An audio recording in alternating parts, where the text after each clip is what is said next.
Victoria. Assalamu alaikum and good evening everyone. My name is Khateeba. I am a long-time supporter of CagePrisoners and a key worker for Hugs.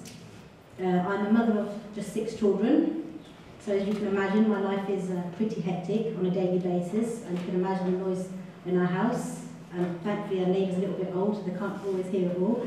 But anyway, I feel extremely passionate about this event today. Like Victoria said, there's a little bit of persuading me and another sister on the stage to come.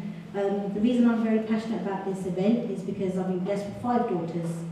One day they will soon grow up to be women, and as a mother I will never ever want my daughters to be forgotten no matter what the circumstances. When I asked Victoria what she wanted me to speak about, she said, "Sisters, get with the programme."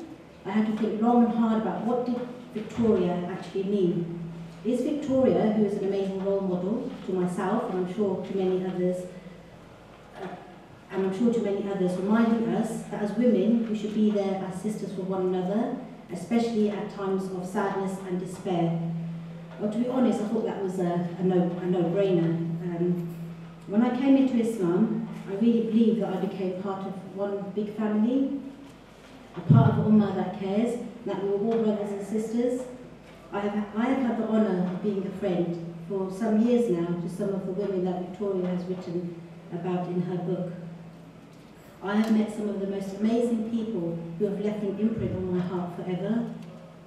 They have made me appreciate all the blessings that Allah has given me. Women that smiled and said Alhamdulillah, which means praise belongs to Allah, at times of such trials. Women who are so inspiring and so positive, even when they feel that they were weak, when most of us would have given up hope. There are a few stories that I just wanted to share with you. The scene is set. The husband has been kidnapped.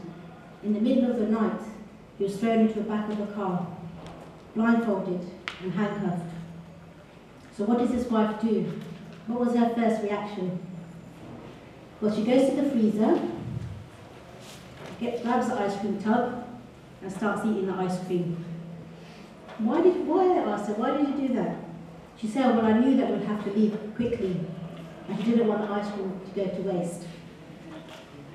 Being in the presence of a single mother of 6, who also had the responsibility of raising her 3 young grandchildren, that she raised them like they're her own, whilst her own children were unable to be in her presence. The reason being they were either behind bars or under some type of control order. Watching her bear the burden of her whole family on her shoulders with so much courage, strength and dignity, while most of us would have crumbled under that type of pressure. Being present when the baby was born, whilst the father was locked up in a cage in Guantanamo, was one of the most emotional experiences of my life. But at the same time, feeling empowered that I was able to be there and be of some support and comfort, whilst my hand was being squeezed very tightly.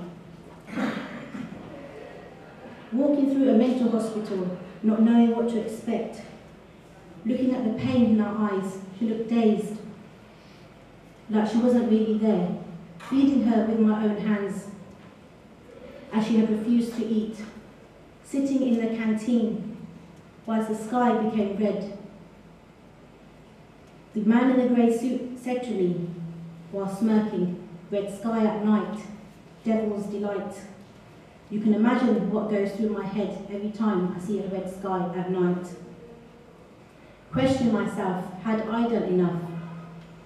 Did I visit her enough? Did I call her enough? Were we, the Ummah, the reason that she was there?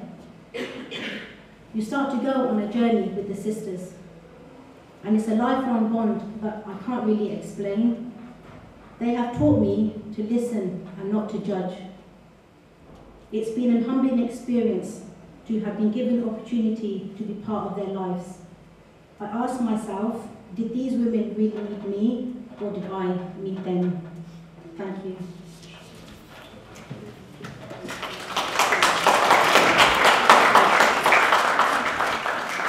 I just want to say, talking of role models, all her girls are here. And I watch them looking intently at their mum and thinking, yes, I'm going to be like her. I'm with Khateeba from Hugs. She was one of our speakers for tonight, so thank you very much for coming. We had such a great attendance. Thank you. One of the questions I wanted to ask you is just, this is such an important message, but how do we make this become from a local scale to international media? Because this deserves international recognition, the story that we're trying to tell today. Actually, it was interesting you asked that question, because someone in the audience did ask that question. How can we get this? How can we get this message to the mainstream media? And the panel did ask the question. But I was thinking of something while the panel was answering the question. Basically, I'm a mother, and it's very important for us mothers to educate our children, because they are the future generation. So education is empowerment. So if we educate, hopefully the next generation, they can help to make changes and to get involved in local media, in national media. Also, I work with an organisation that supports new Muslims. Regardless of whether the war on terror is going on, one thing is that the Muslims are always in mainstream media. And it might look like a very negative thing, but I will tell you, in a small town where I live, we have someone becoming a Muslim like once every week. Last month we had 4 people becoming Muslim. Where do you live? Yes, that will be telling, won't it? So with that, you know, everything has its negatives, and it's really hard. And obviously today's event was, even for myself, it was quite emotional, because obviously women have been affected, children have been affected. Things that most of us women and fathers can relate to. But on the plus side, a glass of water can't get full without each droplet, and we are a droplet. So even if you feel that you haven't got any skills, you can't do anything, what can you contribute? Just making a phone call to someone, or making the time for a cup of coffee and a chat can mean so much to someone who's been so isolated, or the door's been slammed in their face for whatever reason.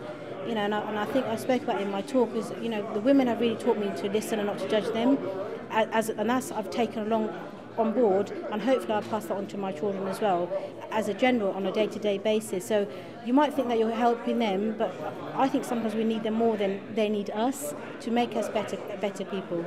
So for you, the small actions, the individual actions will gain the international media interest in this? I really believe that. We still have to remain positive. It's a big test for us, but we have to be part of the change that we want to see in the world, and all of us can make a difference.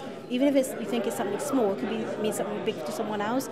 You could make their day, you could make their month, you could make their year. You could help them through their struggle. So that it's about small things that we can do will hopefully have a domino effect and make a bigger change. Brilliant. Well, thank you very much.